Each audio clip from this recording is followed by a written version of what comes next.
হিসাব বিজ্ঞানের প্রিয় শিক্ষার্থী বন্ধুরা, আজকে আমরা হিসাব বিজ্ঞানের অত্যন্ত গুরুত্বপূর্ণ একটি টার্ম সম্পর্কে বিস্তারিত জানব, যা বেসিক্যালি আর্থিক বিবরণী এবং আর্থিক বিবরণী বিশ্লেষণ বা অনুপাত বিশ্লেষণের সাথে ওতপ্রোতভাবে জড়িত।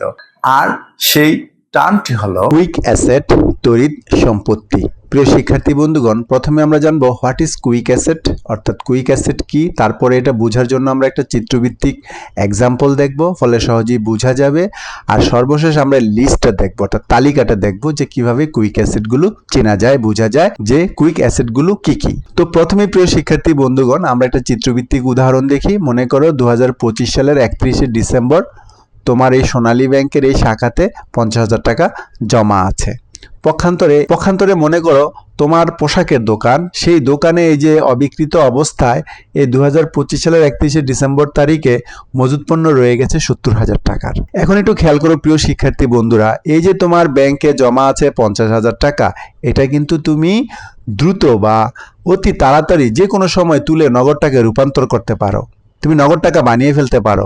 কিন্তু এই যে তোমার দোকানে পণ্য আছে 70,000 টাকার, এটা কিন্তু তুমি যে কোনো সময় তড়িৎ বা দ্রুত বিক্রয় করে নগদ টাকায় পরিণত করতে পারবে না, কারণ এটা নিয়ে তোমাকে বসে থাকতে হবে। এটা ডিপেন্ড করে ক্রেতা আসা বা না আসার উপরে। ক্রেতা আসবে, তুমি বেচবে, তারপর এটা নগদ টাকা হবে।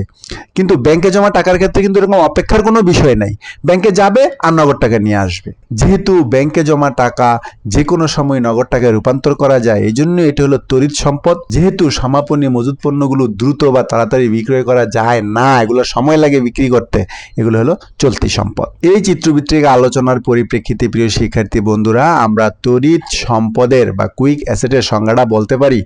তড়িৎ শব্দের অর্থ তাড়াতাড়ি বা দ্রুত, অর্থাৎ যে সম্পদগুলোকে অতি দ্রুত নগদ টাকায় রূপান্তর করা যায় সেগুলো হলো তড়িৎ সম্পদ। যেমন নগদ টাকা, এটা তো নগদ টাকা আছে, ব্যাংকে জমা টাকা, প্রাপ্য বিল, প্রাপ্য আয়সমূহ, দেনাদারের নিকট হতে পাওনা, স্বল্পমেয়াদী বিনিয়োগ, বিক্রয়যোগ্য সিকিউরিটি এবং বকেয়া আয়সমূহ। এটা নির্ণয়ের একটা সূত্র আছে। তড়িৎ সম্পদ হলো চলতি সম্পদ থেকে সমাপনী মজুত পণ্য বাদ যাবে, চলতি কার্যের ব্যয় বাদ যাবে, অগ্রিম ব্যয়গুলো বাদ যাবে। যেহেতু চলতি সম্পদ থেকে এই আইটেমগুলো বাদ দিয়ে আমরা তড়িৎ সম্পদ নির্ণয় করতে পারি, সেহেতু আমাদের চলতি সম্পদ জানা দরকার। আর চলতি সম্পদ কিভাবে নির্ণয় করতে হয় এ নিয়ে আমার চ্যানেলে ক্লাস আছে, এই রেশিও অ্যানালাইসিসের প্লেলিস্টে তোমরা দেখে নাও, আশা করি সহজেই চিনতে পারবে। তো প্রিয় শিক্ষার্থী বন্ধুরা, এখানে অত্যন্ত ইম্পর্টেন্ট হলো যে তড়িৎ, তাড়াতাড়ি। এই তড়িৎ বা তাড়াতাড়ি বলতে কত সময়কে বোঝায়, এটা আমি তোমাদের একটা ধারণা দেই বোঝার সুবিধার্থে।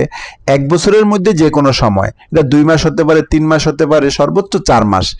সর্বোচ্চ 4 মাসের মধ্যে যে সম্পদগুলোকে তুমি নগদ টাকায় রূপান্তর করতে পারবে, সেগুলোই হলো তড়িৎ সম্পদ বা কুইক অ্যাসেট।